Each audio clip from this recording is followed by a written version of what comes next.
Hey everybody, Sharky here, and I'm happy to announce that I have finished my 5th book of the year.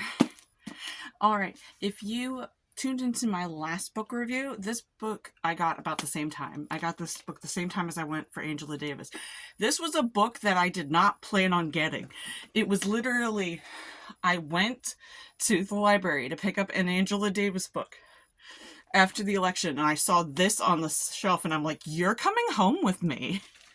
This book is Liberating Abortion by Renee Bracey Sherman and Regina Mahone. It explores the history, the Black history of abortion. If you read, like I said, if you read Race, Women, and Class, and you saw the things about, like, the myths of the Black rapist, the Black whore, and things about birth control, the little things that she covered in here, this goes more in depth with that. So if you wanted more of what Angela Davis was saying about abortion and abortion rights, you want to pick up this book. I would also recommend, from a fiction standpoint, there's a book called Take My Hand. That goes along with one of the cases that is discussed in this book, as well as Angela Davis's book. It is the fictionalization of what happened with that case. But you should check that out and check, yeah, like I said, check that out. Okay, so let's start with this book. I loved how this book, like, literally went into definitions of stuff. Like, each of these chapters deals with something very, very important. It is a longer read. It is about 400 pages, and each chapter is about 30, 40, sometimes 20 at the minimum pages. But it goes into so much. Like, the first chapter literally goes into explaining what abortion actually is, how people get pregnant in the first place, stuff like that. Like, some basic stuff. They're like, okay, we're going to explain this to you just in case you don't already understand how this works. We're going to explain it to you. And then it goes into the Black women of Jane. For anybody who doesn't know, Jane was essentially an organization and that helped women get abortions, whether it was taking them to there, giving them directions, holding their hand through it. But there wasn't a lot of Black women at the time. And then Black women saw that it's like, this is done by mostly white women. What can I do as a Black woman? And so they started doing it more. Now, Black women and Indigenous women have always had a history with abortions and stuff. Like, there were Black abortion providers, and there's stuff in here about that as well. But they have always been involved in this movement. And it even has, like, some methods in here. I know I ended up saving some of those. It talks about the first time that abortion was criminalized, what race and class has to do with it. So again, more like what Angela Davis is saying, but a little more in depth, because I believe Angela Davis took, like, I want to say 10 to 20 pages, and this one's closer to 30. So it goes a little more in depth. It also goes into abortion-splaining. Now, if you're like me and you grew up in the conservative church, you know abortion-splaining. You know abortion-splaining. There's warnings in here about crisis pregnancy centers, and as someone who grew up in the conservative Christian church, I understand why, because literally I remember growing up in the conservative Christian church, and we knew that the whole point of these places was to try and give women an option instead of abortion. But it wasn't necessarily giving them an option, because we never actually explained that it was abortion. It was trying to convince them to keep their baby. And so there's a lot of the abortion-splaining in here.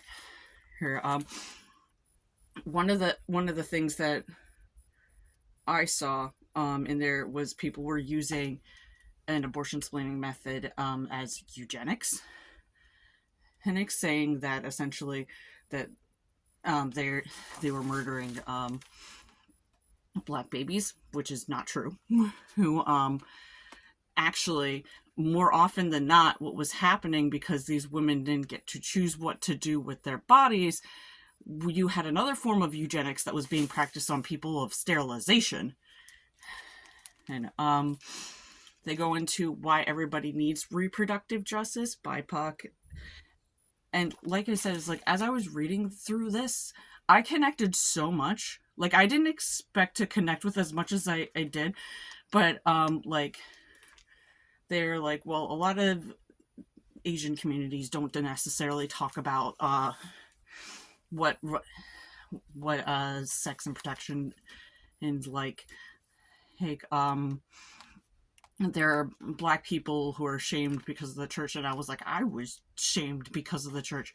I have never actually had an abortion, but my brain is constantly in the mode of going,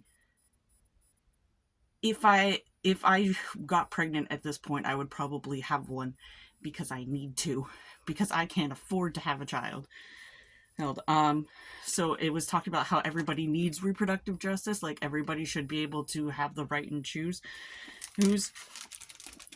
And then it goes specifically into the black people's right to parent, which you see again, the sterilization come up. Sterilization comes back up in that one, because when they're sterilized, their right to parent gets taken away. When you're forced to have a child, your right to parent gets taken away because you are forced to have a child, and you might not be ready to have a child. So having the ability to choose when and where you are having a child is a right that everybody should have, as well as it should be able to be a joy and a privilege that people enjoy.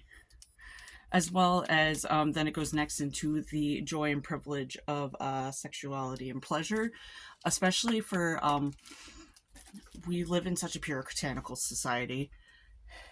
And again, this is where I connected like hard, that we live in such a puritanical society that people don't want to talk about sex and pleasure. People want to say it's like no, sex's main purpose is to bring babies, and it's like no, sex's purpose is to enjoy yourselves and have fun as and they should be able to do that. Everybody should be able to do that. Black women, black men, and BIPOC people. I said BIPOC people, and I already said black, but indigenous, is Latino, Asian. Everybody should be able to enjoy that. Everybody should be able to enjoy those benefits. And when you have restrictions on things like contraception, when you have restrictions on things like abortion, then it takes away that joy and pleasure, because then you're like, oh, I'm worried now. And then also sometimes for people who didn't use it, then you have the guilting of like, oh, well, you should have used it when you get an abortion. I was like, well, I didn't, and I'm being responsible now. So yeah, I saw that in one of the chapters, and it almost made me cry, because I was just like, why are you shaming someone for trying to be responsible now? Because it's like, I feel like that makes it worse, and that makes it feel like the guilt is just going to be racked up. You don't want the guilt to be racked up. You want the guilt to like be like taken away. There should be a sign of relief. They also went into representation for BIPOC people on screens. There were some great instances here. They even had a whole list of what they considered was good representation for abortion, and I really, really like that.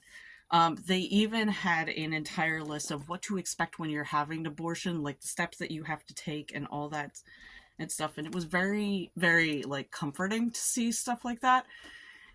So if you're like looking at this and you're looking for it, I would go straight to a chapter. And there are 13 chapters in here. And I think the book ends beautifully, because chapter 12 is just affirmations for people who will have abortions. And I was just reading through these of all these beautiful women and non-binary people and trans people who have had abortions, and I was just tearing up because I was like, I know none of these are speaking to me personally, but it affects me because it's just like seeing all these women and non-binary people, these people who can get pregnant, supporting each other, even if these are people they'll never meet. Just I'm crying out right now. And then they just close off with their closing thoughts, and I really enjoyed this book. I definitely, if I get a chance, I will probably rereading it again, because I want to go a little deeper into it.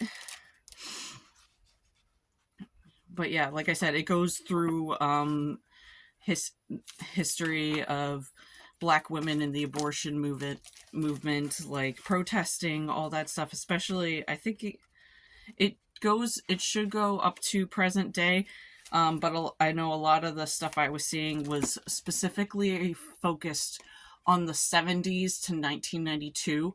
So like how Angela Davis feels like her stuff stops at the 70s in her book. This book picks up after that, where it's like you have the 70s and you're going from, as well as a little bit before. So I would definitely recommend picking up this book. It definitely taught me a lot.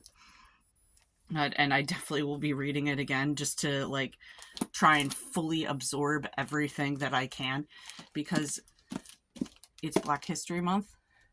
We should be learning from Black women always, and this is a good resource.